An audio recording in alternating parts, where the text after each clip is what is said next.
ओम नमो भगवते वासुदेवाय। श्रीमद् भागवतम स्कंद 3 अध्याय 13 भगवान वराह का प्राकट्य श्लोक संख्या 13। येषां न तुष्टो भगवान् यज्ञलिंगो जनार्दनः तेषां श्रमो यपार्थाय यदात्मानादृतः स्वयं। अनुवाद एवं तात्पर्य द्वारा कृष्ण कृपा मूर्ति श्री श्रीमद् ऐसी भक्ति वेदांत स्वामी श्री प्रभुपाद पूर्ण पुरुषोत्तम भगवान जनार्दन कृष्ण ही समस्त यज्ञ फलों को स्वीकार करने वाले हैं।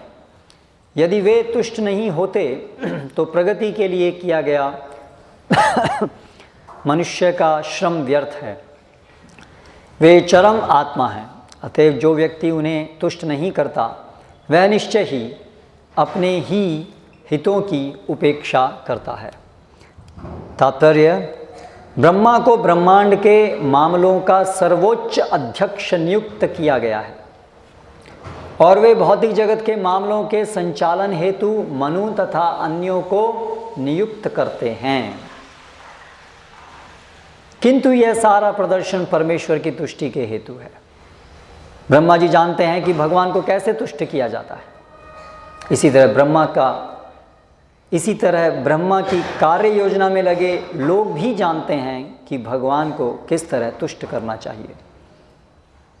भगवान भक्ति योग द्वारा तुष्ट किए जाते हैं, जिसके अंतर्गत श्रवण, कीर्तन इत्यादि 9 विधियां आती हैं। यह तो मनुष्य के अपने हित में है कि नियत भक्ति संपन्न की जाए, और जो भी इस विधि की उपेक्षा करता है वह अपने ही हित की उपेक्षा करता है। हर व्यक्ति अपनी इंद्रियों को तुष्ट करना चाहता है, किंतु इंद्रियों से भी ऊपर मन है और मन से भी ऊपर बुद्धि तथा बुद्धि से ऊपर व्यष्टि आत्मा और व्यष्टि आत्मा से ऊपर परमात्मा है। परमात्मा के भी ऊपर पुरुषोत्तम भगवान या विष्णु तत्व है। यदि भगवान तथा सभी कारणों के कारण श्री आदि भगवान तथा सभी कारणों के कारण श्री कृष्ण है, सिद्धि सेवा की संपूर्ण विधि उन भगवान कृष्ण की दिव्य इंद्रियों की तुष्टि हेतु सेवा करना है, जो जनार्दन कहलाते हैं। ओम ज्ञानतिमिरान्धस्य ज्ञानञ्जनशलाकया चक्षुरुन्मिलितं येन तस्मै श्रीगुरवे नमः। श्रीचैतन्यमनोभीष्टं स्थापितं येन भूतले स्वयं रूप कदा मह्यं ददाति स्वपदान्तिकं। वन्देऽहं श्रीगुरौ शेतः पदकमलं श्रीगुरून् वैष्णवांश्च श्रीरूपं साग्रजातं सहगण रघुनाथान्वितां तं सजीवं साद्वैतं सावधूतं परिजनसहितं कृष्ण चैतन्यदेवं श्रीराधा कृष्णपादां सहगण ललिता श्रीविशाखान्वितांश्च। जय श्री कृष्ण चैतन्य प्रभु नित्यानंद श्री अद्वैत गदाधर शिवासादि गौर भक्तवृंद। हरे कृष्ण कृष्ण कृष्ण हरे हरे, हरे राम राम राम। जगन्नाथ घड़ी एक चाहिए, मैं घड़ी लाना।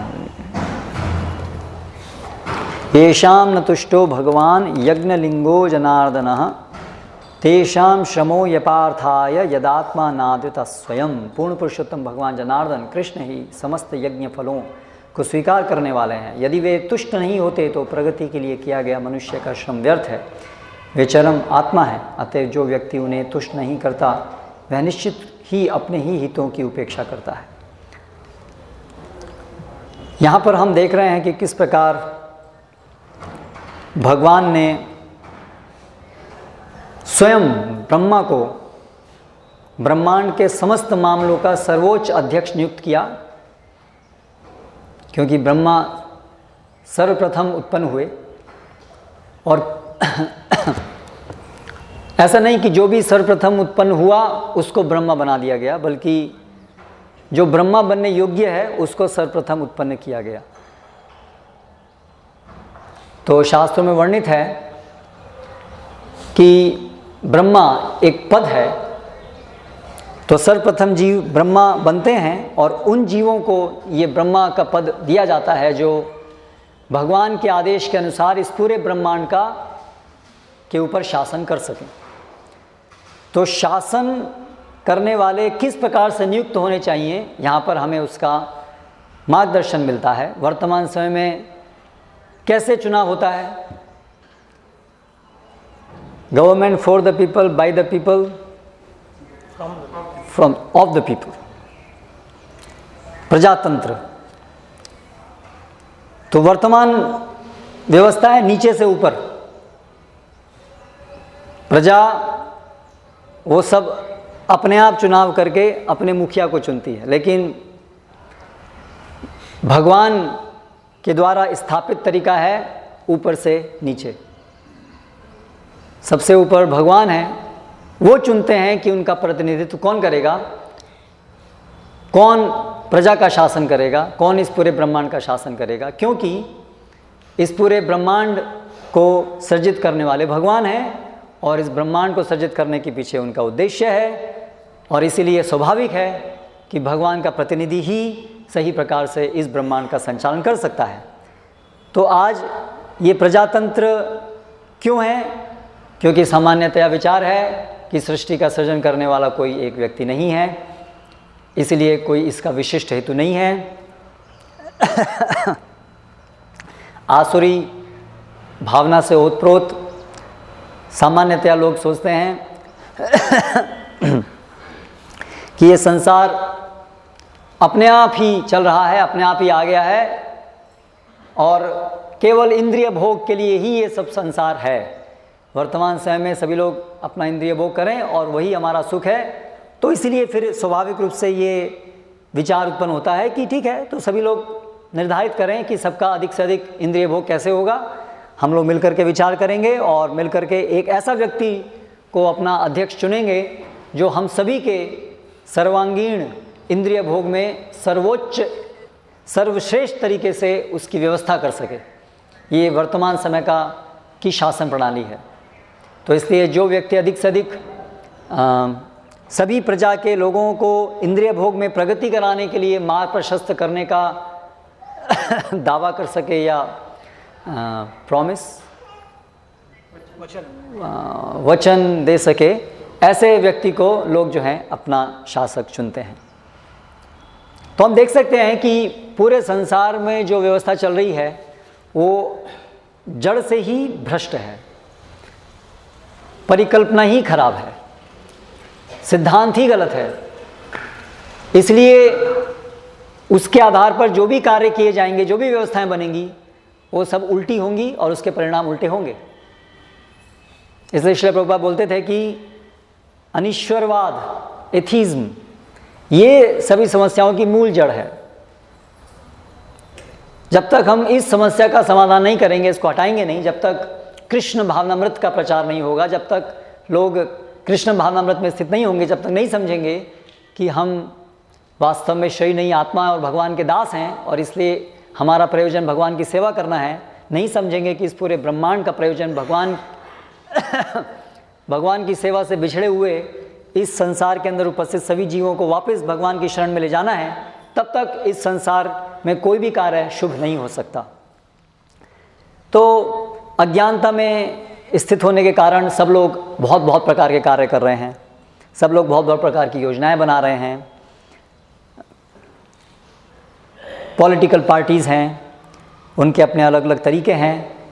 कैसे हम संसार को सुखमय बना सकते हैं, कैसे हम सभी लोगों को आनंद प्रदान कर सकते हैं, सुखी बना सकते हैं, उनका हित कर सकते हैं। उसी प्रकार से व्यक्तिगत स्तर पे हम सब की अपनी अपनी बहुत बहुत सारी योजनाएं हैं। ये सभी जो योजनाएं हैं अंततः कहाँ आके रुकती हैं? इंद्रिय भोग पर। क्योंकि मूल भूत भ्रांत धारणा है कि हम शरीर हैं। यस्यात्म बुद्धि, जिनकी बुद्धि ये त्रिधातु के बने हुए शरीर यही हम हैं, इसको मानने में है, तो वैसा समाज आज है। आज क्या, हमेशा से ज़्यादातर लोग तो इसी विचारधारा में रहते हैं। इस भौतिक जगत में हम जो आए हैं इसी अज्ञानता के कारण आए हैं। लेकिन बहुत कम लोग हैं जो इस भ्रांत धारणा से बाहर निकल पाते हैं। तो श्रीमद् भागवतम सभी जो अज्ञानता में लिप्त हैं ऐसे लोगों को मार्गदर्शन देने के लिए है। इसलिए यहाँ पर भागवतम के पन्नों से हमें हर चीज़ का सम्यक ज्ञान मिलता है कि व्यक्तिगत स्तर पर, पारिवारिक स्तर पर, देश के स्तर पर, प्रशासनीय स्तर पर कैसे व्यवस्था होनी चाहिए जिससे वास्तविक हित हो सके। तो श्रील प्रभुपाद तात्पर्य में लिख रहे हैं कि ज़्यादातर लोग नहीं जानते हैं कि उनका वास्तविक हित किस में है। इस श्लोक में बताया है, तेषाम श्रमो यपार्थाय यदात्मा नादित स्वयं। जो भगवान को न समझ करके भगवान की सेवा ही वास्तव में परम लक्ष्य जीवन का है, ये नहीं जानते हैं, वो अपना भी हित नहीं जानते हैं, अपना भी हित नहीं करते हैं, वो अपना ही सम्मान नहीं करते हैं। जो भगवान का सम्मान नहीं करता वो अपना सम्मान नहीं कर सकता, जो भगवान को तुष्ट नहीं कर सकता वो कभी अपने को तुष्ट नहीं कर सकता। तो इस बात में तो दो राय नहीं है कि हम सभी लोग सुखी होना चाहते हैं, क्योंकि हम सभी का ये स्वाभाविक गुण भी है, शास्त्र के अनुसार भी बताया गया है, आनंदमय अभ्यासात, हम सभी आनंदित होना चाहते हैं, ठीक है, इसमें कोई गलत नहीं है। लेकिन वो सुख की कुंजी क्या है, उसकी युक्ति क्या है, इसको लेकर के बहुत बहुत बहुत भ्रांत धारणा है। इस भौतिक जगत में सभी लोग जो आए हैं वो भ्रांत धारणा के कारण ही आए हैं, और भ्रांत धारणा के अनुसार ही सुखी होने के सभी जो प्रयास करते हैं वो गलत होते हैं। वो प्रयास होते हैं कि हम कैसे अधिक से अधिक अपनी इंद्रियों को तुष्ट करें। तो अभी ये इंद्रियों की तुष्टि का जो प्रश्न है वो अलग अलग स्तर पे लोग करते हैं, उनकी चेतना के विकास के स्तर के अनुसार। सबसे निम्नतम स्तर है स्थूल इंद्रियों को संतुष्ट करके हम संतुष्ट होंगे, क्योंकि स्थूल इंद्रियां ही हम हैं, ऐसा विचार रख करके अधिकतर लोग स्थूल रूप में अपने शरीर को संतुष्ट करने के प्रयास में रत हैं। इसके अंतर्गत आते हैं हमारी स्थूल इंद्रियां, उनको संतुष्ट करने के प्रयास। खाओ पियो मौज करो, ये फार्मूला लेकर के चलते हैं। तो इसलिए हम देखते हैं अधिकतर लोगों का जीवन अधिक से अधिक ऐसी व्यवस्था करने में लगा हुआ है जिसमें खूब अच्छा अच्छा खाना है, खूब अच्छा अच्छा इंद्रिय भोग के अलग अलग मैथुन सुख, होटल्स हैं, बार्स हैं, वैश्यालय हैं, और सभी प्रकार के स्थूल रूप में ये जो 5 इंद्रियां हैं, ज्ञान इंद्रियां और 5 फिर कर्म इंद्रियां, उनको संतुष्ट करने के प्रयास। बहुतायत में लोग इसी स्तर पे हैं और इसी प्रकार के प्रयास में रत हैं। बहुत सारा पैसा, शक्ति, योजना इसी प्रकार के लोगों को संतुष्ट करने में लग रही है, क्योंकि ज़्यादातर लोग इसी स्तर पे हैं।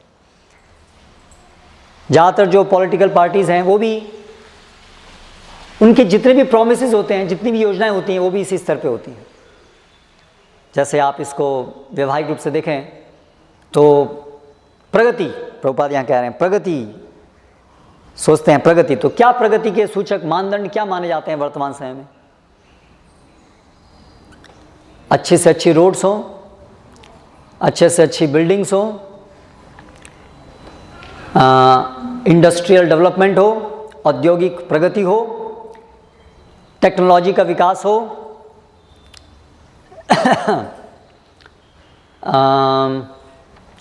घर के अंदर उपयोग में आने वाली ऐसे अलग अलग प्रकार के गैजेट्स बनाए जाएं जिससे कि जीवन अधिक से अधिक आरामदायक बन सके,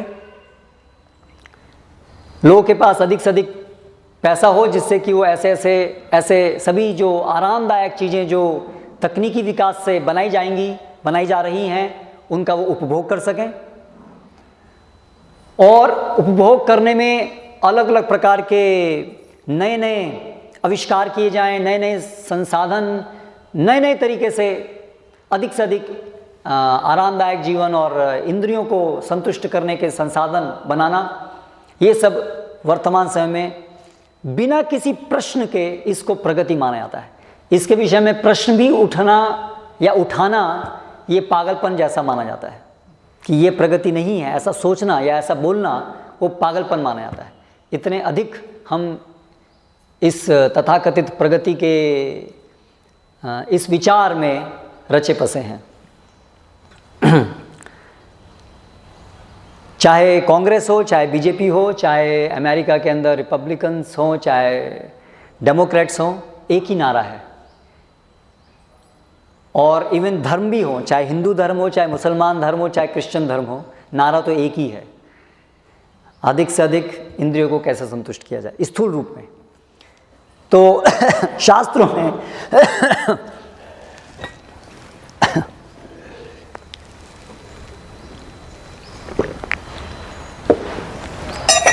ऐसे सभी लोगों को बहुत स्पष्ट शब्दों में गोखर बताया गया है, पशु बताया गया है।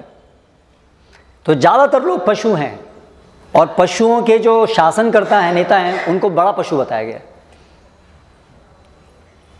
ये वास्तविक स्थिति है।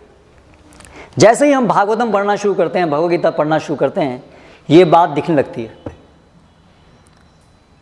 हम सब ने अनुभव किया होगा, धीरे धीरे जैसे हम भगवद गीता पढ़ना शुरू करते हैं, प्रवचनों में आना शुरू करते हैं, हरिनाम लेना शुरू करते हैं, वैसे वैसे हमें वो लोग जो अभी तक बहुत अच्छे, बहुत महान दिखते थे, जिनके प्रति हमारे हृदय में बड़ी श्रद्धा थी, जो हमारे आदर्श थे, वो धीरे धीरे उनका शक्ल जो है वो कुत्ते बिल्ली जैसा देखने लगता है।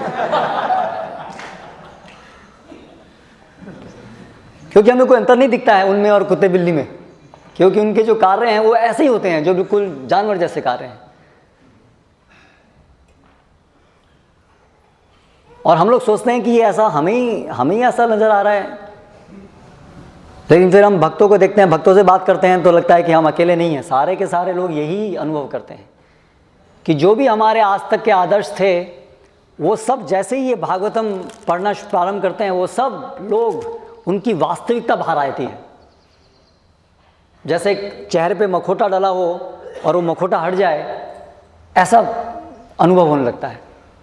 और फिर हम देखते हैं एक व्यक्ति, ये व्यक्ति नहीं है, ये पशु है, दूसरा ये भी व्यक्ति नहीं, पशु है, तीसरा वो भी नहीं है, और ऐसा करके पूरे संसार को देखते हैं, सारे के सारे ऐसे ही हैं, ऊपर से नीचे तक। इवन हमारे स्वजन भी।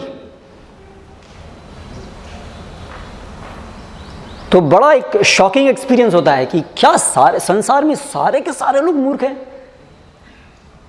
फिर कभी कभी ऐसे प्रश्न होता है, ऐसे कैसे संभव है, सबके सब कैसे मूर्ख हो सकते हैं।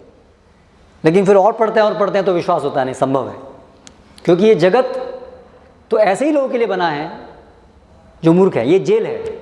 अभी तक हम सोचते आए थे ये जगत तो सब कुछ यही है, सर्वश्रेष्ठ यही जगत है, सर्वश्रेष्ठ यही है स्थिति। लेकिन जब हम भगवद गीता भागवतम पढ़ते हैं तो हमें पता लगता है कि ये जगत तो एक्चुअली निकृष्ट है, निकृष्ट लोगों के लिए है, ये तो जेल है। तो इसमें और क्या हम अपेक्षा करेंगे, इसमें और कौन लोग होंगे। लेकिन समस्या ये थी कि पहले हम भी कुत्ते बिल्ली थे, इसलिए वो हमें कुत्ते बिल्ली दिख नहीं रहे थे। हम लग रहा था कि ये हम उनके प्रति हमारे बड़ी सम्मान था। स्वाभाविक है, भागवतम बताया गया है, संस्तुतः पुरुषा पशु, जो एक जानवर हैं वो दूसरे जानवरों को की सराहना करते हैं। तो ये समस्या थी कि हम भी पशु ही थे जब तक भगवद गीता भागवतम नहीं पढ़े, इसलिए अन्य पशु हमें महान लगते थे।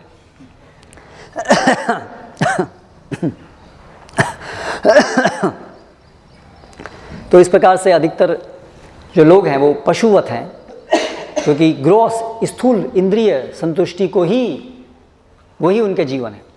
फिर उनमें से कुछ लोग हैं जो थोड़ा और आगे बढ़े हुए हैं, जो सोचते हैं कि मन के स्तर पे रहते हैं, मन जो है वो ऊपर है शरीर से, और मानसिक स्तर पे इंद्रिय भोग करने का प्रयास करते हैं। ये भी बहुत सारे लोग हैं, इनकी भी कमी नहीं है, स्थूल और ये सूक्ष्म मन के स्तर पे। तो इसमें आता है मनोरंजन, हम बोलते हैं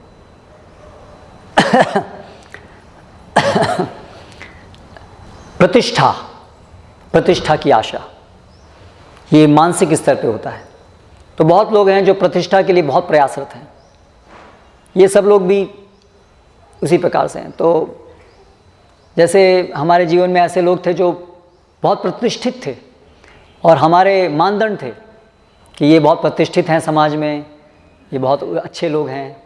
लेकिन जब हम भगवद गीता भागवतम पढ़ना शुरू करते हैं तो हमें पता लगता है कि प्रतिष्ठाशा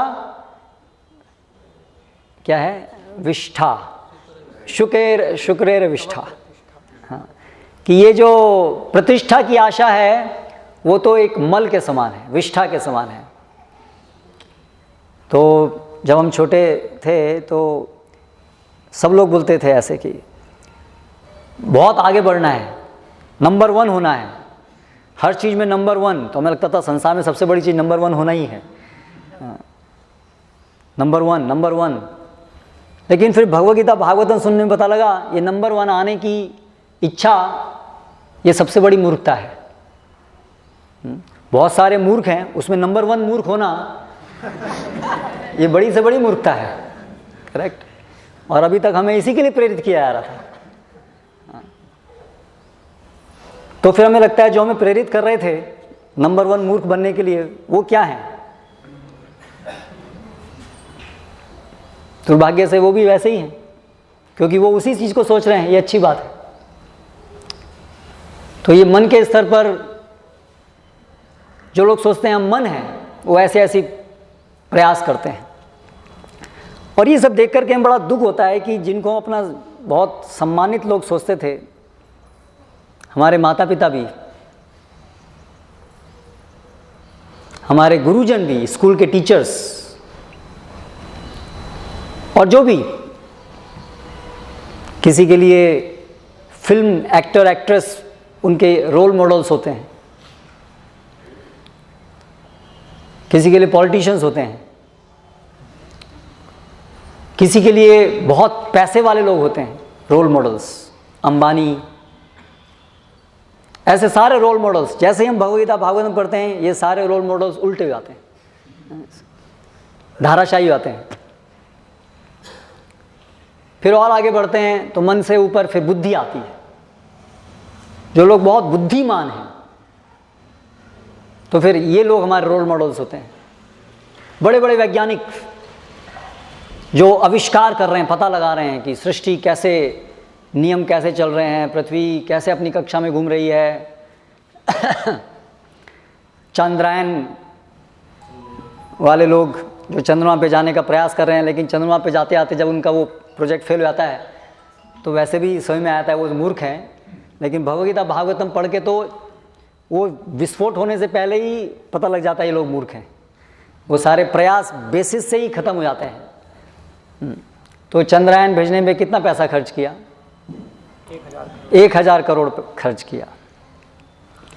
और हर दिन लाखों युवक इंजीनियरिंग पास करके अनएम्प्लॉयमेंट के जगत में प्रवेश कर रहे हैं। ऐसे भारत में 1000 करोड़ रुपए हम खर्च कर रहे हैं चंद्रमा पे जाने के लिए। उससे क्या हासिल होगा चंद्रमा पे जाने के लिए? जाने से, यहाँ से भी चंद्रमा दिख रहा है, यहाँ से यान में बैठ के जाते हैं, बीच में मर गए, वो भी दिखना बंद हो जाएगा। करेक्ट। यहाँ से तो कम से कम दिख रहा था। पहले ही अमेरिका जो है 30 साल, इतना 50 साल पहले, कितना 1970 69 70, करेक्ट। तो 50 साल पहले जा कर के वहाँ से मिट्टी लेके आया, है ना। भारत में मिट्टी की कमी नहीं है, तो यहाँ से जा कर के मिट्टी लेने के लिए 1000 करोड़ रुपए खर्च करें, इसमें कोई बुद्धिमत्ता नहीं है। लेकिन आप देखिए तो क्योंकि सारे लोग बड़े मूर्ख हैं, तो उनको ये जो मूर्खता के कार्य हैं बड़े महान कार्य लगते हैं। तो जैसे मैंने सुना कि हमारे प्रधानमंत्री ने वो जो साइंटिस्ट हैं उनको भरोसा बनाते हुए बोला कि क्या बोला? विज्ञान में कोई गलती नहीं होती, विज्ञान में कभी कोई गलती नहीं होती है, केवल शिक्षा ही होती है। करेक्ट। तो ऐसा विज्ञान तो आरंभ से ही गलती है, शिक्षा का कोई अर्थ ही नहीं है, क्योंकि ये पूरी योजना कि हमें चंद्रमा पे जाना है, ये चाइल्डिश है। इससे क्या हम सिद्ध करेंगे, क्या प्राप्त करेंगे? लेकिन नते विदु स्वार्थ गतिम, उनको अपनी स्वार्थ गति पता नहीं है कि वो विष्णु है। तो इसलिए बौद्धिक स्तर पे बहुत लोग बहुत बुद्धि लगा रहे हैं, जीन्स का पता लगा रहे हैं कि कोई आदमी कैसे आइंस्टाइन क्यों बना और कोई क्रिमिनल क्यों बना, हम जीन्स पता लगा लेंगे, सो मैनी थिंग्स। लेकिन अंततः वो जो बौद्धिक स्तर पे जो कार्य कर रहे हैं, वो भी सब जब हम भगवद गीता भागवतम पढ़ना शुरू करते हैं तो हमें पता लगता है वो लोग निपट मूर्ख हैं, वो लोग बुद्धिमान नहीं हैं, वो लोग भी मूर्ख हैं। फिर और आगे जाते हैं। यहाँ पर अभी ज़्यादातर 99% लोग ख़त्म हो गए। फिर और आगे आते हैं, अभी ऐसे लोग हैं जो समझते हैं नहीं हम बुद्धि भी नहीं है, मन भी नहीं है, हम शरीर भी नहीं है, हम आत्मा हैं। अभी गिने चुने लोग रह गए जो ये समझ रहे हैं कि हम इस भौतिक जगत के भाग नहीं हैं, हम इस भौतिक जगत से परे हैं। तो हम लोग फिर ऐसे लोगों को अपना रोल मॉडल मानते हैं। वो लोग हैं जो बात करते हैं कि सोहम, मैं वही हूं, आत्मा सो परमात्मा, आत्मा ही परमात्मा है। ब्रह्म सत्यम जगत मिथ्या, ब्रह्म ही सत्य है, बाकी जगत मिथ्या है। अभी बहुत गिने चुने लोग हैं जो ऐसा इस निष्कर्ष पे आ पा रहे हैं कि केवल ब्रह्म ही सत्य है, बाकी सब मिथ्या है, ये सब चंद्र में जाना मिथ्या। जानते हैं कि वो आत्मा है, यानी कि इस भौतिक जगत से परे कुछ हैं, और इसलिए उनका जीवन का लक्ष्य होता है कि वो उस निराकार ब्रह्म को जान लें और उसमें लीन हो जाएं। या मायावादी लोग या बुद्धिस्ट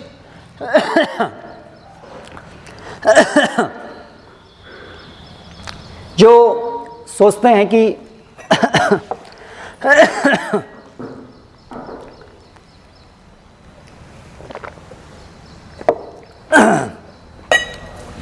अंततः जगत भी मिथ्या है और अध्यात्म नाम का कुछ चीज है ही नहीं, सब कुछ भी नहीं है। वो बुद्धिस्ट लोग होते हैं। तो अंततः निर्वाण, अंततः वो जानते हैं कि ये जगत चल रहा है, हम बार बार जन्म लेते हैं।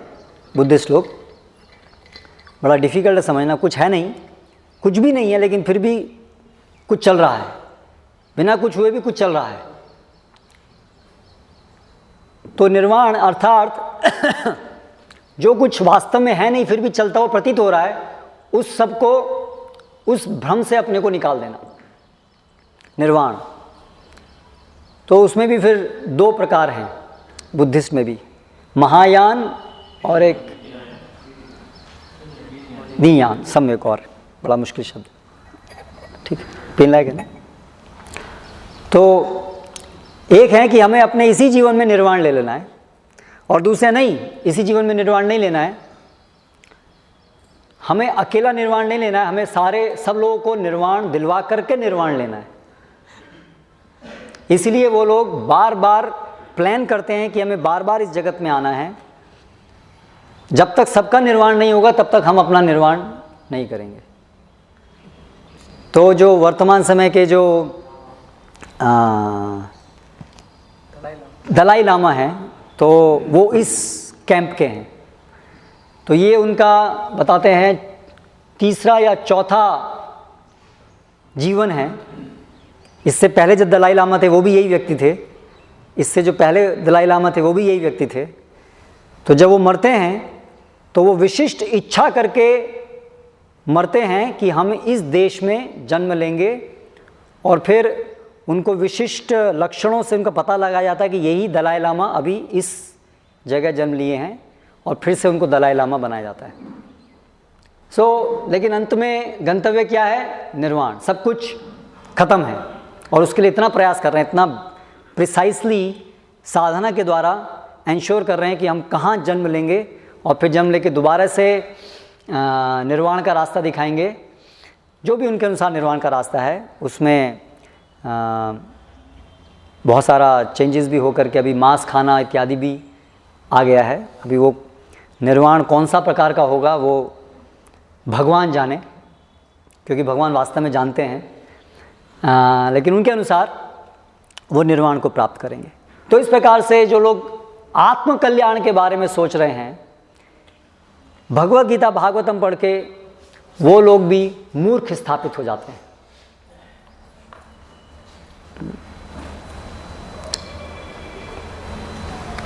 क्योंकि भगवद गीता भागवतम से हम ये समझते हैं कि आत्मा से ऊपर है परमात्मा, और यहाँ प्रभुपाद बताते हैं परमात्मा से भी ऊपर है भगवान। क्योंकि एक और स्थिति है कि यस निर्वाण और ये है, और फिर इसके ऊपर एक और है एक और वर्ग है जो परमात्मा के ऊपर ध्यान करते हैं, योगी जन अष्टांग योग के द्वारा।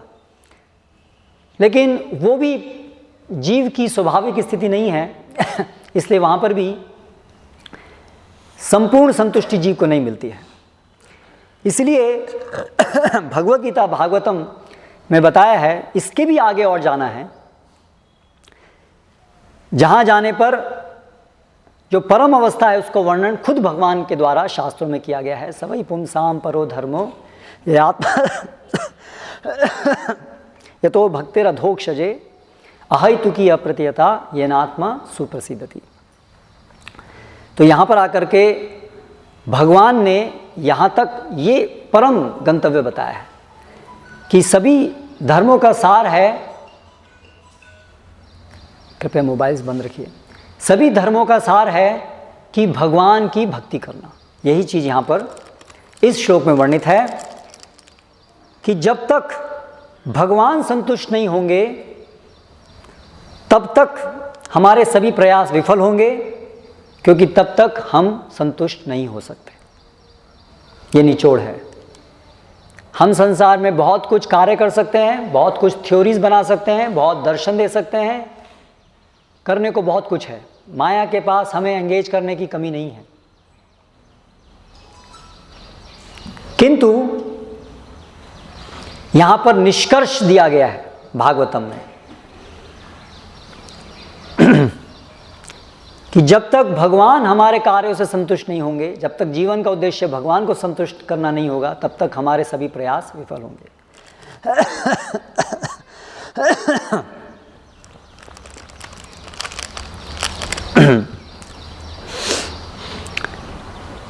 भागवत में बताया गया है, धर्म सुनिश्चिताम पुंस विश्वक्सेन कथासुय ना उत्पादेद यतिरतिम श्रम एव ही केवलम। हम जो भी इस भौतिक जगत में कार्य करते हैं, यदि उसके परिणाम स्वरूप भगवान श्री कृष्ण संतुष्ट नहीं हुए तो वो सभी कार्य विफल हैं, व्यर्थ का श्रम है। एग्जैक्टली वही चीज यहां बताया, तेषाम श्रमो यपार्थाय। ऐसे लोगों के कार्य व्यर्थ का श्रम है। एक अर्थपूर्ण श्रम है और एक व्यर्थ का श्रम है। अर्थपूर्ण श्रम क्या है? ये ना आत्मा सुप्रसिद्धति, जिससे आत्मा संतुष्ट हो जाए, क्योंकि वही हम सभी चाहते हैं और वही हमारी संवैधानिक स्थिति है, आनंदमय अभ्यासात। इसलिए यदि कोई भी प्रयास आत्मा को संपूर्ण रूप से संतुष्ट नहीं कर सके तो उसे कहेंगे व्यर्थ का प्रयास। तो अभी हमें अवलोकन करना है कि हम जीवन में जो कर रहे हैं वर्तमान समय में, क्या उससे कृष्ण संतुष्ट हो रहे हैं या नहीं। That's all. आप जो भी कर रहे हैं, हर प्रयास में आप अभी विवेचना कीजिए कि क्या उससे कृष्ण संतुष्ट हो रहे हैं या नहीं। यदि कृष्ण संतुष्ट हो रहे हैं तो आपके प्रयास सफल हैं, और यदि कृष्ण संतुष्ट नहीं हो रहे हैं तो चाहे आप अमेरिका के प्रेसिडेंट हैं, चाहे आप चंद्रमा पे पहुंच चुके हैं, आपके प्रयास विफल हैं। You are a failure.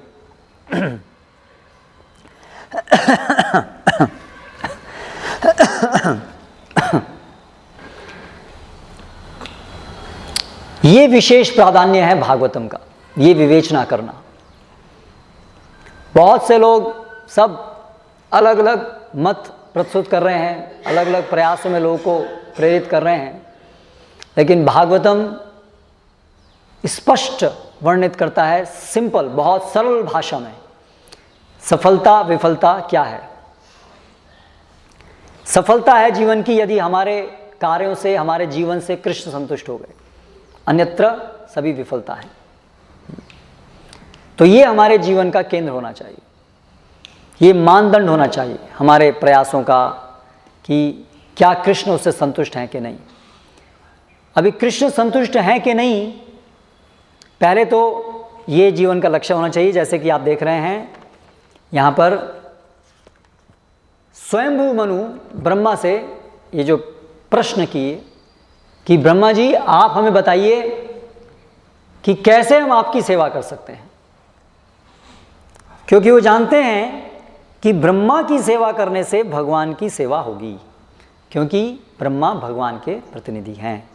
तो इसमें हम दो चीज़ देख सकते हैं, महत्वपूर्ण चीज़ समझ सकते हैं। पहली कि स्वयंभू मनु उन्होंने निश्चित किया है कि उनके जीवन का उद्देश्य क्या है, ब्रह्मा जी की सेवा करना। सेवा करना ब्रह्मा जी भगवान के प्रतिनिधि की, वो उन्होंने अपने जीवन का गंतव्य बनाया है, कुछ और नहीं। अपने माइंड के अंदर नई नई योजनाएं बनाना। मनु मतलब पूरी मनुष्य जाति के वो राजा हैं, तो उन्होंने अपना मैनिफेस्टो नहीं दिया कि हम चंद्रमा पे जाएंगे, मार्स पे जाएंगे, या हम उद्योग लगाएंगे। ऐसा कुछ उन्होंने प्रस्ताव नहीं रखा। उनका प्रस्ताव बहुत स्पष्ट है और बहुत वर्तमान समय के उससे बिल्कुल अलग है कि ब्रह्मा जी जो उनके पिता भी हैं और गुरु भी हैं, वो उनसे पूछ रहे हैं आप कैसे संतुष्ट होंगे। दैट्स ऑल, सिंपल प्रश्न। इस तरह से उनका पूरा जीवन बड़ा सरल हो गया। बहुत सारे विचार नहीं हैं, बहुत सारी योजनाएं नहीं हैं, एक ही विचार है, एक ही योजना है, ब्रह्मा जी आप कैसे संतुष्ट होंगे। तो इस प्रकार से हमारा जीवन बहुत जटिल रहता है। सामान्य रूप से सभी लोगों का जीवन बहुत जटिलताएं हैं उसमें। जैसा कि भगवद गीता में भगवान बताते हैं, व्यवसायात्मिका बुद्धि एकेह कुरु नंदन। जो भक्त हैं, जो भगवान जानते हैं, भगवान के साथ उनका संबंध, एक ही उनकी बुद्धि होती है, एक ही जीवन में कार्य है उनको संतुष्ट करना। बहुशाखायनंताश बुद्ध अव्यवसायिना। लेकिन जो नहीं इस बात को जानते हैं, उनकी बुद्धि अव्यवसायी, एक निष्ठ नहीं होती है, बटी होती है। तो इसलिए ये एग्जैक्टली हम देख रहे हैं वर्तमान समय में लोगों का जीवन बहुत जटिल है। अनगिनत डायरेक्शन में वो जा रहे हैं, ये करना है, वो करना है, ये करना है, आज ये करना है, फिर कल को उनको समझ में आता नहीं ये बेकार है, कुछ और करना है, फिर कुछ और करना है, फिर कुछ और करना है, और हर एक प्रयास में हताशा उनको मिलती है। लेकिन मनु बड़ा सरल, उनको पता है जीवन में मुझे क्या करना है। अगर केवल हमें स्पष्ट हो जाए कि जीवन में क्या करना है, तो मन तो वहीं शांत हो जाता है। हम लोग शांति शांति शांति शांति शांति शांति शांति कैसे मिले, इसके लिए सेमिनार कर रहे हैं, बड़े बड़े आयोजन कर रहे हैं, बड़े बड़े प्रयास कर रहे हैं, बहुत सारे मोटिवेशनल स्पीकर्स अलग अलग प्रकार से अशांत वाणी में शांति का सूत्र दे रहे हैं। लेकिन भागवतम के पन्नों से बहुत सरल सूत्र है। अगर हम ये समझ जाएं कि हम कृष्णदास हैं, बस हमें कृष्ण की सेवा करना है, यही हमारे जीवन का लक्ष्य है, तो ये शांति है, ये परम अवस्था है। केवल शांति नहीं है, परम सुख है। तो पहले तो मनु जो है वो ये हम उनसे सीख सकते हैं कि ये इस प्रकार से जीवन का उद्देश्य इंद्रिय भोग नहीं बल्कि कृष्ण संतुष्टि होना चाहिए। और दूसरी चीज़, कृष्ण संतुष्टि कैसे होगी, उसका मार्ग क्या होगा, वो मनु सिखा रहे हैं कि जो भगवान के प्रतिनिधि हैं उनकी तुष्टि ही से ही हम कृष्ण को संतुष्ट कर सकते हैं।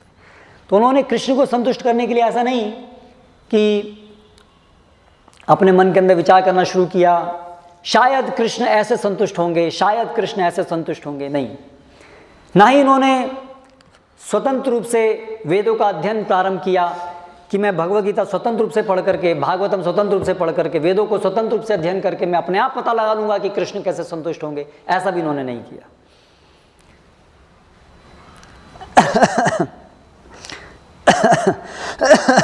श्रुतयो भिन्ना, श्रुति बहुत सारी हैं, शास्त्र बहुत सारे हैं। मुनिर्न यस्य मतम न भिन्नम, ऐसे विचारक हैं जिनके अलग अलग विचार हैं। लेकिन भगवान कैसे संतुष्ट होंगे वो अगर जानना है तो महाजन ये न गतस्स पंथा, उसका एक ही तरीका है कि जो भगवान के प्रतिनिधि हैं उनसे, उनकी शरणागत होकर के उनसे सीखना जानना कि कैसे भगवान संतुष्ट होते हैं। तो ये बहुत सिंपल है। तो यदि व्यावहारिक परिप्रेक्ष्य में, आज के परिप्रेक्ष्य में लें यदि हम ये निश्चित कर लिए हैं कि हमें श्री कृष्ण को संतुष्ट करना ही जीवन का उद्देश्य है, तो फिर भगवान के प्रतिनिधि गुरु शिष्य परंपरा में आने वाले आचार्य, वर्तमान समय में श्रील प्रभुपाद, उनको संतुष्ट करने से जीवन की संसिद्धि है। बहुत सरल है। श्रील प्रभुपाद कैसे संतुष्ट कर सकते हैं? तो उनकी पुस्तकें हैं। सर्वप्रथम तो वो आचार्य हैं, इसलिए उन्होंने जो संस्थापक आचार्य होते हैं वो एक विशिष्ट समय में जो भगवान को संतुष्ट करने की परंपरा चली आ रही है उसको एक वर्तमान परिप्रेक्ष्य में दर्शन के माध्यम से स्थापित करते हैं, डिटेल्ड इंस्ट्रक्शंस देते हैं जो उस समय के लोगों के लिए व्यावहारिक होती हैं कि आप इस प्रकार से भगवान को संतुष्ट कीजिए। तो इसलिए हम सभी के लिए वर्तमान समय में श्रील प्रभुपाद की पुस्तकें जो हैं वो स्थापित करती हैं कि कृष्ण संतुष्टि कैसे हो। इसलिए यदि हम कृष्ण को संतुष्ट करना चाहते हैं तो हमें श्रील प्रभुपाद को शरणागत होना होगा। श्रील प्रभुपाद का शरणागत होने का अर्थ है उनकी पुस्तकों को अच्छे से समझने का प्रयास, कृष्ण को, प्रभुपाद को संतुष्ट करने के उद्देश्य से, इस मनोधारणा से। बड़ा प्रचारक बन करके अपना नाम हासिल होगा, इंटरनेट पे मेरा नाम आएगा, यूट्यूब पे बहुत सारे मेरे वीडियोस होंगे, सब लोग, इतने सारे लोग मेरा नाम देखेंगे, लोगों को कभी मैं कुछ नई तकनीक से बहलाऊंगा, सब्सक्राइबर्स बढ़ाऊंगा। अगर ऐसी कोई भी मनोधारणा हृदय के अंदर है तो हम प्रभुपाद को नहीं समझ पाएंगे। यदि केवल श्रील प्रभुपाद को संतुष्ट करना है, क्योंकि उससे कृष्ण संतुष्ट होंगे और यही मेरी जीवन की संसिद्धि है, भले ही बहुत से लोग जो भी मैं कहूँगा उसको स्वीकार नहीं करेंगे, क्योंकि ज़्यादातर लोग तो कृष्ण सेवा के लिए तैयार नहीं हैं। भले ही बहुत लोग यथारूप बोलने पर उसका निरादर करेंगे या उसका विरोध करेंगे, तो भी मैं सही ही बोलूँगा, क्योंकि वो कृष्ण को संतुष्ट करने वाला है, वो प्रभुपाद को संतुष्ट करने वाला है। ऐसी मनोधारणा से जब हम श्रील प्रभुपाद की पुस्तकों को पढ़ेंगे तो हम वास्तव में सही प्रकार से प्रभुपाद क्या कह रहे हैं उसको समझ पाएंगे।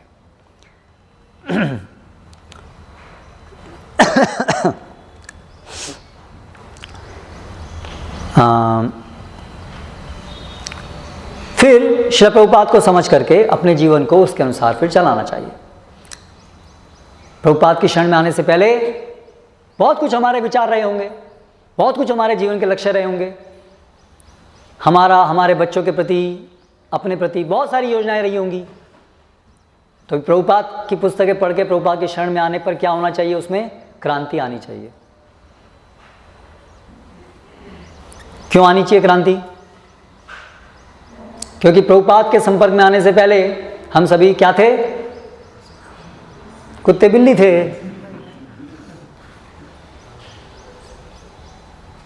इसमें किसी को संशय अगर है तो प्रभुपाद की पुस्तक पढ़िए।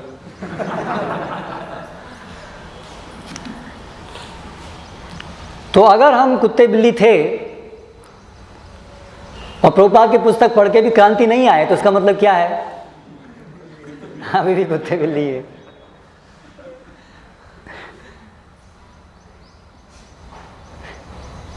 तो इसलिए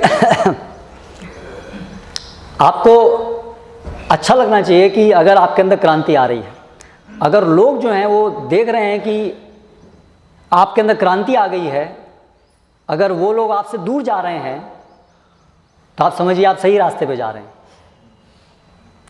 क्योंकि सभी लोग क्या हैं? कुत्ते बिल्ली हैं। तो अगर आपका रास्ता अलग हो गया है तो समझ सकते हैं कि सही रास्ते पे जा रहे हैं। लेकिन अगर प्रभुपाद की पुस्तक पढ़ने पर भी सालों साल लोगों को कोई अंतर दिखता नहीं है आप में और आपको भी कोई अंतर नहीं दिखता है, तो समझ लीजिए बहुत बड़ी कहीं गलती हो रही है, कहीं श्रील प्रभुपाद को हम लोग ढंग से नहीं समझ पा रहे हैं। तो सार ये है कि घबराइए मत यदि ये क्रांति आपके जीवन में हो रही है, तो ये सही लक्षण है, सही लक्षण है। और इस प्रकार फिर आगे बढ़ते हुए हमें पूरी तरह से हर आयाम में, जीवन के हर परिप्रेक्ष्य में हमें श्रील प्रभुपाद की जो निर्देश हैं उनको अपनाना चाहिए। और ये संसार तो कुत्ते बिल्ली है, इसलिए वो लोग हमको पागल बोलेंगे, इससे क्या डरना है? और उनके साथ रह करके क्या हमारा होने वाला है, क्या भला होने वाला है? वो तो नरक के रास्ते में चल ही रहे हैं, नरक के गामी हैं, तो हमें उनसे क्यों डरना है, उनके रास्ते पे क्यों चलना है? अगर हम समझ रहे हैं कि अभी हम उनसे अलग हो गए हैं तो फिर हमें डरने की आवश्यकता नहीं है, क्योंकि ये कृष्ण के द्वारा संरक्षित मार्ग है। अगर हम ऐसा कोई मार्ग पे चल रहे हैं जिसमें अपने बलबूते पे चल रहे हैं तो डरने की जरूरत है, क्योंकि हम बहुत छोटे हैं। लेकिन ये जो मार्ग है ये कृष्ण के द्वारा संरक्षित मार्ग है, ये ऊपर से आने वाला मार्ग है ना, हमने बताया। नीचे से चलने वाला मार्ग है संसार, प्रजा मिल करके डिसाइड करती है हमें क्या करना है, क्या करना है। लेकिन हमारा ये जो मार्ग है ये भगवान के द्वारा संरक्षित है। भगवान जैसे कोई कुएं में गिर जाए और उसको रस्सी डालते हैं, तो ऐसे भगवान सबसे पहले रस्सी डाले हैं, ब्रह्मा, फिर फर्दर चैन को एक्सटेंड किया है, नेक्स्ट नारद मुनि, फिर मनु, ऐसी परंपरा चले आ रही। अभी ये परंपराएं भी दो प्रकार की होती हैं, एक शुक्र परंपरा और एक शिक्षा परंपरा। तो यहाँ पर जो परंपरा में अभी बात चल रही है, ब्रह्मा, फिर ब्रह्मा के पुत्र स्वयंभू मनु, तो ये किस प्रकार की परंपरा है? शुक्र परंपरा है। और दूसरी परंपरा होती है जिसमें कि ऑफ कोर्स ब्रह्मा से तो अभी जो शुरू होगी वो शुक्र परंपरा ही होगी, क्योंकि ब्रह्मा पहले एकमात्र पिता हैं, तो इसलिए एकमात्र व्यक्ति हैं, इसलिए सभी जो भी होंगे उनके पुत्र ही होंगे, तो शुक्र परंपरा। लेकिन आगे चल के धीरे धीरे फिर शिष्य परंपरा, शिक्षा परंपरा भी स्थापित होती है, जिसमें कि केवल पिता पुत्र को ही निर्देश नहीं देता, बल्कि एक गुरु अपने शिष्य को मार्गदर्शन देता है, जो भले ही उसका पुत्र न हो। तो वहाँ से फिर शिक्षा परंपराएं प्रारंभ होती हैं। तो इस प्रकार से जो हमारी परंपरा है गौड़ीय, ब्रह्म गौड़ीय परंपरा, वो इस प्रकार से आध्यात्मिक परंपरा है। लेकिन दोनों ही परंपरा का उद्देश्य एक ही है। इसलिए आप देखिए, मनु ब्रह्मा से जो प्रार्थना किए, तो आप बताइए ब्रह्मा जी आप कैसे प्रसन्न होंगे? ब्रह्मा जी कैसे प्रसन्न होंगे? जैसे भगवान प्रसन्न होंगे। तो इसलिए दोनों ही परंपराओं का उद्देश्य एक ही है। इसलिए पिता पुत्र को जो निर्देश दे और गुरु शिष्य को जो निर्देश दे, वो एक ही होने चाहिए।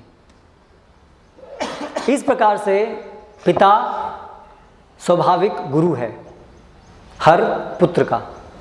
इसलिए भागवत में बताया गया है, गुरु न सस्यात् जननी न सस्यात्, पिता न सस्यात् देव न सस्यात्। किसी को भी पिता, जननी, गुरु, दोनों ही परंपरा आ गई। पिता की बात भी वहाँ हो रही है, जननी की बात भी हो रही है, गुरु की बात भी हो रही है। गुरु की बात हो रही है मतलब वो शिक्षा परंपरा की बात हो रही है, और पिता जननी की बात हो रही है, पति की बात हो रही है, वो सब शुक्र परंपरा की बात हो। तो इस प्रकार से दोनों ही परंपराओं में उद्देश्य एक ही है, कृष्ण संतुष्टि। तो यदि कोई भी व्यक्ति जो भी भगवान के द्वारा उसकी प्रदत्त स्थिति है उसके अनुसार कार्य करके कृष्ण को संतुष्ट नहीं करता है, तो उसका जीवन व्यर्थ है। न केवल व्यर्थ है बल्कि अपराधी है, पापी है, और उसका परिणाम उसको भुगतना पड़ेगा। यहां पर बताया व्यर्थ का श्रम है, तो हम सोच सकते हैं व्यर्थ का श्रम है, ठीक है, लेबर किया, प्रयास किया, विफल हो गया, कोई बात नहीं, केवल विफल हुआ। लेकिन केवल ये विफलता की परिभाषा हमें देखनी पड़ेगी कि जो भी हमें उत्तरदायित्व भगवान के इस आयोजन में मिला है, पिता होने के नाते, किसी भी परिस्थिति में गृहिणी होने के नाते या आध्यात्मिक गुरु होने के नाते, ये सब पदवी भगवान के द्वारा स्थापित की गई हैं इस संसार में। ये सबके पीछे भगवान का आयोजन है। ये सब बहुत बड़ी बड़ी जिम्मेदारियां हैं। वर्णाश्रम के अंदर ब्राह्मण बहुत बड़ी जिम्मेदारी है। आजकल ब्राह्मण की जिम्मेदारी क्या है? 25 पैसे का जनेऊ धारण करना। वो सोचते हैं ये हमारी जिम्मेदारी है। 25 पैसे का जनेऊ धारण करने से ब्राह्मण बन जाते हैं। ज्योतिष शास्त्र कुछ जाना और कुछ गाइड किया, हो गया। लेकिन वास्तव में ज्योतिष, वास्तु, स्कूल टीचर, पिता, माता, पत्नी, हर एक चीज़ भगवान के द्वारा स्थापित हैं और इसलिए हर एक रोल में भगवान के द्वारा स्थापित एक कर्तव्य है। यदि हम उस कर्तव्य को नहीं निभा रहे हैं तो हम भगवान की नज़रों में दोषी बन जाते हैं और उसका बहुत बड़ा परिणाम हम सबको भुगतना होता है। इसलिए केवल श्रम नहीं है, बहुत बड़ी समस्या है यदि हम अपने कर्तव्य को जानते नहीं हैं या तो जानते हुए भी उसके अनुसार चलते नहीं हैं। इसीलिए मनु बहुत ध्यानपूर्वक ये प्रश्न कर रहे हैं, बताइए मुझे क्या करना है, आप कैसे प्रसन्न होंगे। केवल औपचारिकता नहीं है। तो एक पुत्र का पिता से ये पूछना बहुत गंभीर विषय है, लेकिन गंभीरता पुत्र में भी होनी चाहिए, पिता में भी होनी चाहिए। आजकल पुत्र पूछेगा, पिताजी कैसे मैं आपको प्रसन्न करूं, तो बोले बेटे सिटी, होंडा सिटी ला के दो एक, परहैप्स यही होगा। तो ना आज पिता गंभीर है तो पुत्र भी गंभीर नहीं है ना। जैसा पिता वैसा पुत्र, ये भी बड़ी जिम्मेदारी है पुत्र की, है ना, कि जैसा पिता के अंदर अच्छे गुण हैं वैसे ही अच्छे गुण वाला संतान उत्पन्न करें। कुत्ते बिल्ली उत्पन्न नहीं करें। बहुत बड़ी जिम्मेदारी है। आजकल कौन सिखा रहा है जिम्मेदारी? कहीं है कोई ऐसे इंस्टीट्यूशन जो बता रहा है कि पिता को कैसा होना चाहिए, माता को कैसा होना चाहिए, कैसा होना चाहिए? अब खूब पैसा कमाने वाला होना चाहिए, फैशनेबल होना चाहिए, लुकिंग स्मार्ट, ब्यूटीफुल, और फिर संतान उत्पत्ति, संतान भी, हाँ ठीक है, संतान उत्पत्ति भी तो धीरे धीरे खत्म होता जा रहा है काम। संतान उत्पत्ति क्यों? उसकी कोई ज़रूरत नहीं है, क्योंकि वो हमारे मार्ग में, हमारे इंद्रिय भोग के रास्ते में रुकावट है। और स्त्री का कर्तव्य क्या, पुरुष का कर्तव्य, पिता पति, ये कहाँ, कौन से ज़माने की बात कर रहे हैं हम लोग? आज ज़माना ट्रांसजेंडर का है। जिन लोगों को यही भरोसा नहीं है कि वो स्त्री, अगर स्त्री है तो सही है कि नहीं, वो सोचते हैं मुझे स्त्री नहीं होना चाहिए था, मैं स्त्री कैसे हो गई। मतलब आज ज़माना यहाँ आ गया है कि पहले था कि भाई बच्चे को किससे विवाह करना है, लड़के को लड़की को, वो बड़े क्यों निश्चित करें, उनको खुद चुनने दो किससे उनको विवाह करना है ना। अभी तो ये स्थिति आ गई है कि उसको स्त्री होना है कि पुरुष होना है, वो उसको चुनने दो। अभी हम यहाँ प्रोग्रेस कर चुके हैं। ये भी स्थापित नहीं होना चाहिए कोई स्त्री है कि पुरुष है।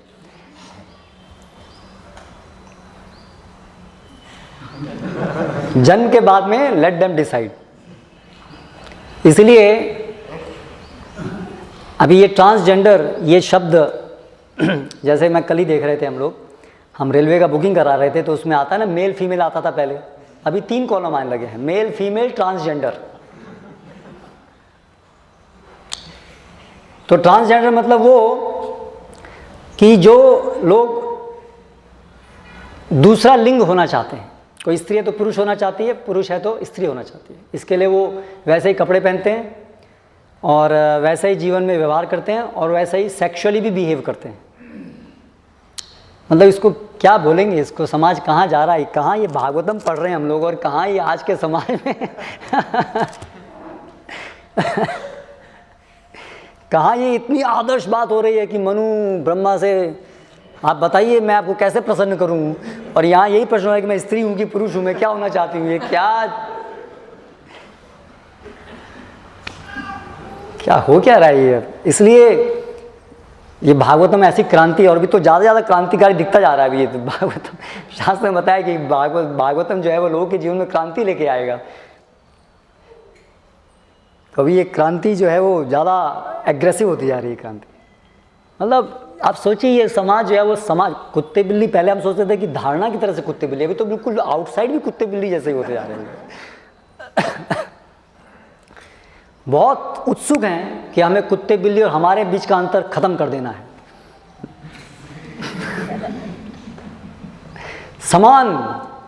समान अधिकार होने चाहिए, हमें भी कुत्ते बिल्ली का अधिकार बनने का अधिकार होना चाहिए। ये है प्रोग्रेस।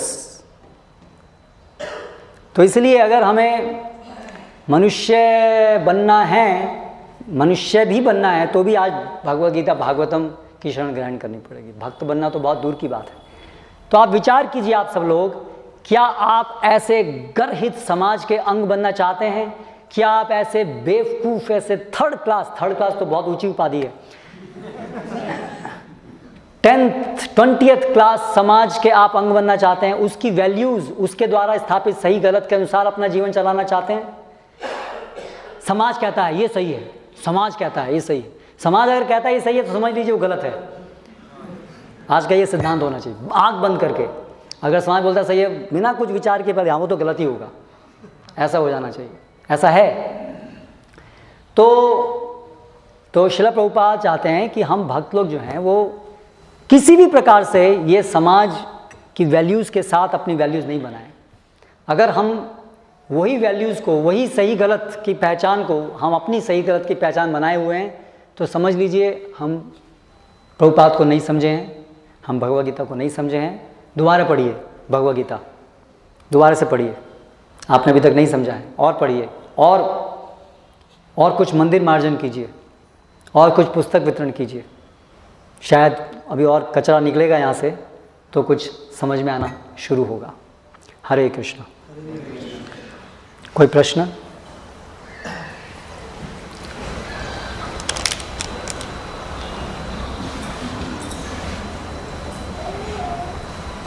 यस, वैष्णव प्रभु। जो राजा है वो भगवान का प्रतिनिधि है, तो परिवेश में एक राजा को एक अनक्वेश्चनेबल अथॉरिटी, एब्सोल्यूट पोजीशन देना।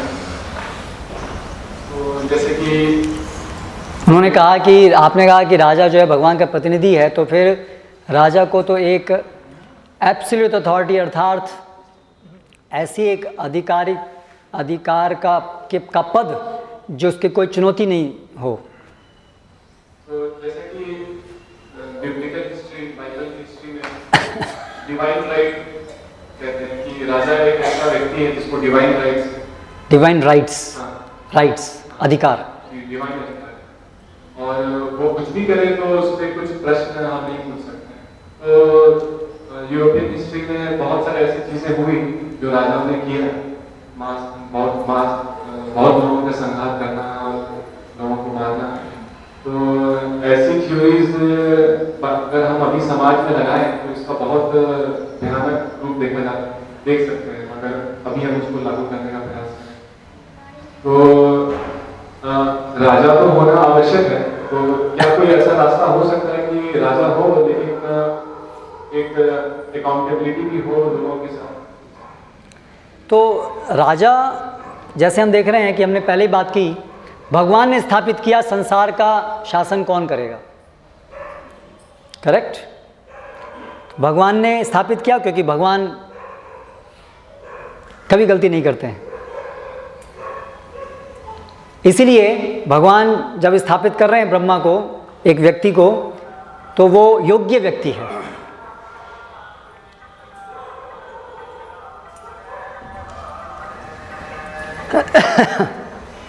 तो वो योग्य व्यक्ति है।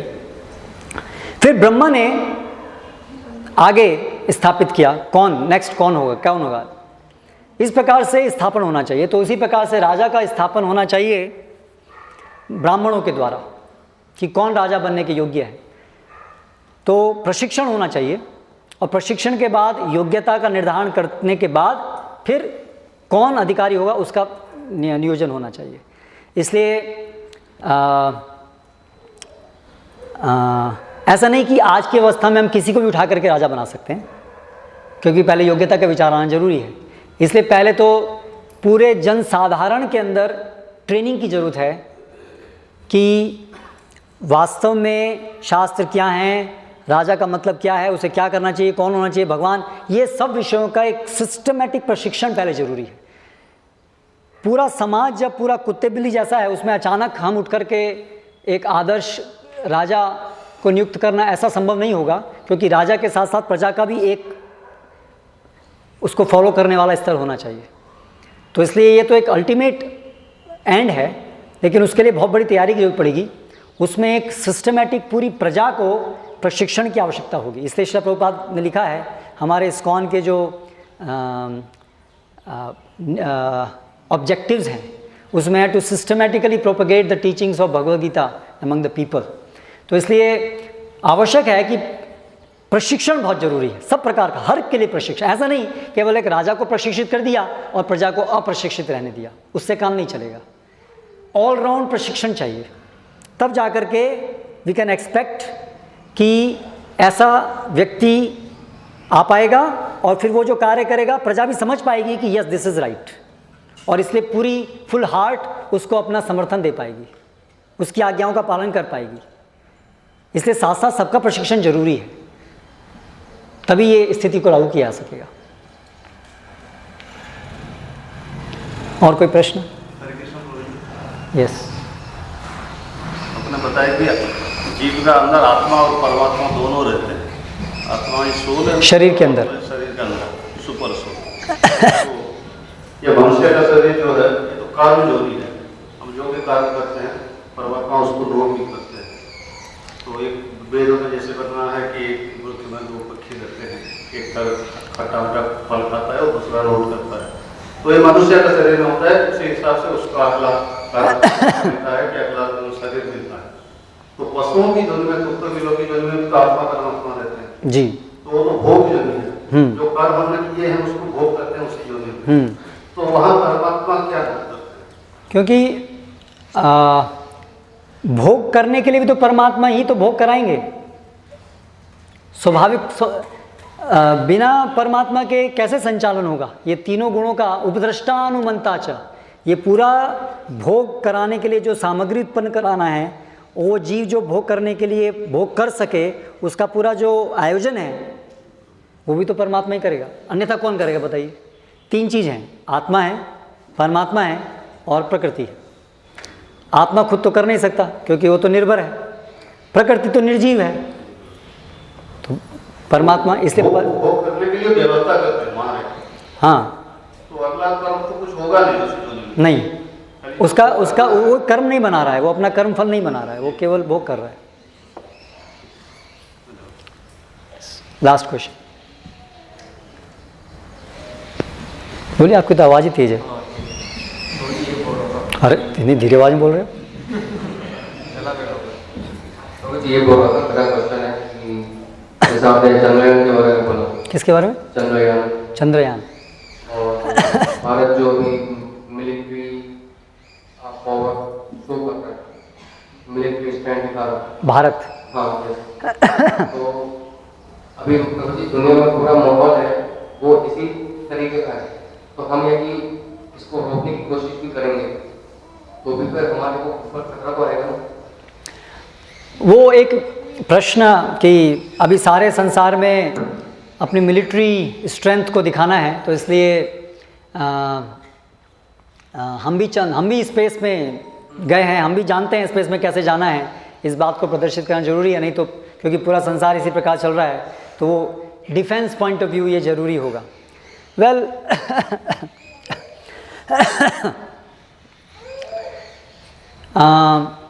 डेफिनेटली डिफेंस एक प्रश्न है कि कैसे व्यावहारिक रूप से अभी जब सारे कुत्ते बिल्ली हैं, दूसरे पक्ष में भी सब कुत्ते बिल्ली हैं, तो उनसे बचाव करना है तो किस प्रकार से करना है, वो एक व्यावहारिक प्रश्न है, नो डाउट।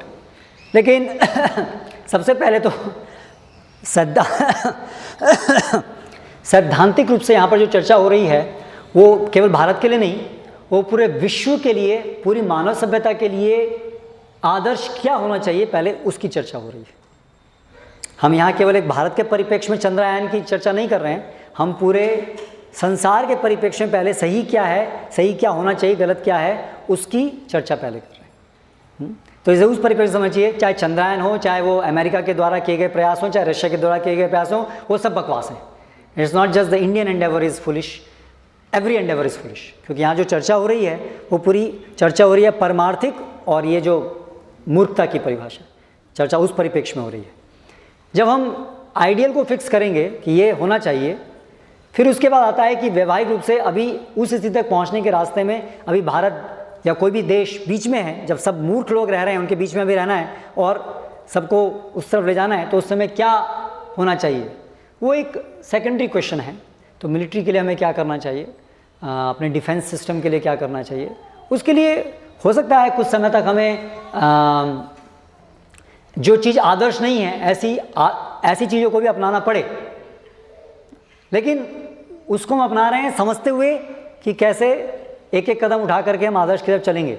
उस परिप्रेक्ष्य में ठीक है, लेकिन वर्तमान समय में जो हम कदम उठा रहे हैं, चंद्रयान पे भेज रहे हैं, डिफेंस कर रहे हैं, क्या वो हमें हमारे अंतिम गंतव्य की तरफ ले जाने के लिए मीन्स है? नहीं है, इसलिए व्यर्थ हैं। लेकिन अगर हम गंतव्यों को फिक्स करें और फिर समझें गंतव्यों को पहुंचने के लिए रास्ते में अभी इतना करना पड़ेगा, नेक्स्ट स्टेप ये होगा, नेक्स्ट स्टेप ये होगा, तो फिर वो स्वीकारनीय है। फिर वो बहुत बड़ी और चर्चा है, क्या वास्तव में ये 1000 करोड़ भारत जैसे देश को करना, क्या इसी से ही हमारी वो जो डिफेंस सिस्टम है वो स्ट्रांग हो पाएगा? फिर उसके और बहुत सारे प्रश्न हैं, क्योंकि वो गहरा प्रश्न है, क्योंकि पॉलिटिकल जो पॉलिसीज़ जो बनती हैं वो भी तो केवल भारत का हित ध्यान में रख के नहीं बनी जाती है।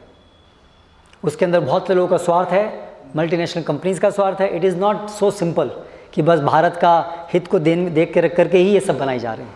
वो फिर और गहरा प्रश्न है जो कि इस फोरम में ज़्यादा गहराई में डिस्कस नहीं किया सकता, but there are so many questions about it. Hare Krishna. Shrimad Bhagavatam की जय, श्रील प्रभुपाद की जय।